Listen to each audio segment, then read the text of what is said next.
अस्सलाम वालेकुम दोस्तों, कैसे हैं आप सब। I hope you all are good and अल्हम्दुलिल्लाह I am also good like you people. तो जैसा कि देख रहे हैं सामने यम्मी सी डिश रखी हुई है। इस डिश का जी नाम है हैदराबादी चिकन, जिसकी रेसिपी आज मैं आप सबके साथ शेयर करूंगी। तो ये जी मैंने अपनी रेसिपी नहीं बनाई है, मैंने मेरी फेवरेट इंडियन यूट्यूबर है उसकी रेसिपी देख के बनाई है। उस इंडियन यूट्यूबर का नाम है जी राजस्थानी व्लॉगर साइना। पूरी उसकी रेसिपी मैंने देख के बनाई है, लेकिन एक ट्विस्ट के साथ। थोड़ा सा मैंने अपना भी ट्विस्ट उसके अंदर डाला है। तो अगर वो देखना है कि मैंने कौन सा ट्विस्ट डाला है इस रेसिपी के अंदर, तो वीडियो आपको पूरी देखनी पड़ेगी। तो अगर वीडियो अच्छी लगे तो लाइक करना मत भूलिएगा। अगर ये रेसिपी अच्छी लगे तो उसे ट्राई ज़रूर कीजिएगा। और उसके साथ मैं ये बताती चलूँ कि ये रेसिपी मैं आप सबके साथ हैदराबाद से शेयर कर रही हूँ। तो चलिए जी देखते हैं रेसिपी को।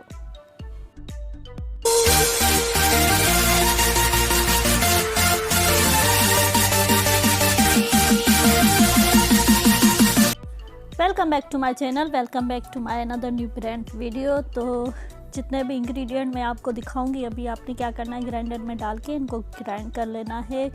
साबित गरम मसाला उसमें मैंने ली है, बड़ी और छोटी इलायची ली है, और ये दालचीनी ली है, लौंग लिए हैं 4 से 5, और काली मिर्च ली है 9 से 10, और एक बड़ा टेबल स्पून लिया है खोपरे का, और बादाम लिए हैं 7 से 8, और तिल लिए हैं सफ़ेद वाले। ठीक है जी, ये हो गए। और उसके बाद 7-8 जवे लहसुन के लिए हैं, एक छोटा टुकड़ा अदरक का लिया है, और 4 से 5 मैंने ली हैं हरी मिर्च। लेकिन आपने 4 से 5 नहीं डालनी, ज़्यादा से ज़्यादा 1 या 2 डालनी है, क्योंकि ये ज़्यादा स्पाइसी हो जाएगा।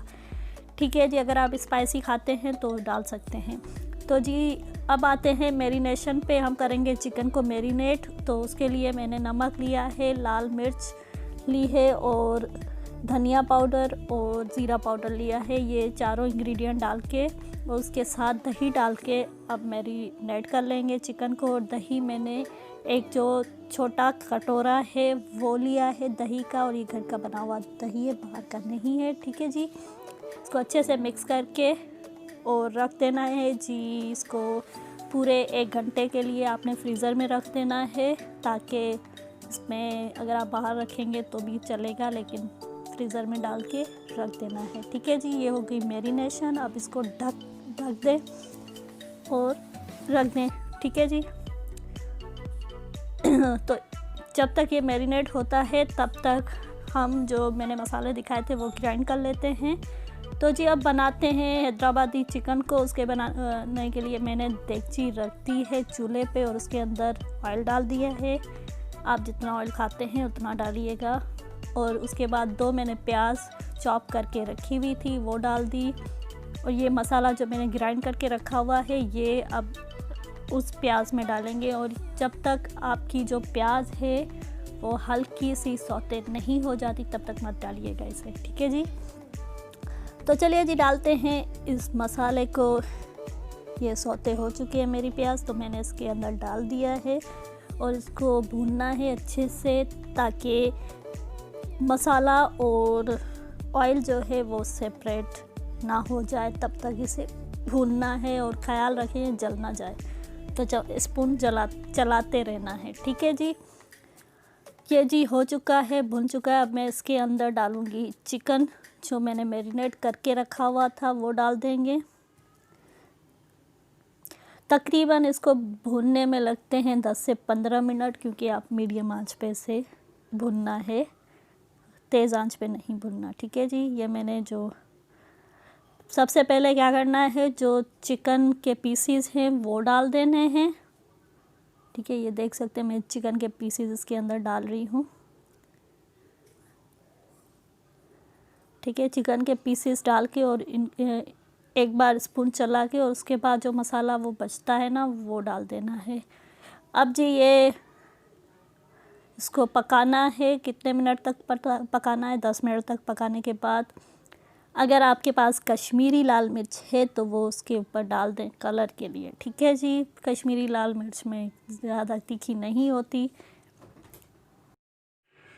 ये जी मेरा सालन तैयार है। अगर आप ग्रेवी खाना पसंद करते हैं तो इसके अंदर आप पानी डाल सकते हैं। तो मैं ग्रेवी खाना ज़्यादा पसंद नहीं करती तो मैंने नहीं डाला पानी। गाढ़ी सी ग्रेवी मैंने रखी हुई है। और एक साइड में एक और ट्विस्ट देना चाह रही हूँ इसको। तो हम देंगे स्टीम कोयले की, थोड़ा सा बारबेक्यू फ्लेवर लाने के लिए। तो ये जी मैं दिखा रही हूँ, देख सकते हैं मैं कोयला को आग लगा रही हूँ। तो इसके ऊपर कोयला रखूँगी, थोड़ा सा ऑयल डालूँगी और ढक दूँगी 1 मिनट के लिए और स्टीम मिल जाएगी कोयले की। इसको बारबेक्यू सा फ्लेवर आ जाएगा। उसके बाद आपकी मर्ज़ी है धनिया डालें या ना डालें। मैं धनिया डाल रही हूँ इसके ऊपर ताकि थोड़ी सी लुक अच्छी लगे। तो ये जी इसको डिश आउट कर लें अच्छे से बर्तन में और अपने घर वालों के सामने पेश करें और इसको खाएं। चपाती के साथ खाएं, नान के साथ खाएं, रोटी के साथ खाएं, देसी रोटी के साथ खाएं, जो आपका दिल करे उसके साथ खाएं। यम्मी सी डिश।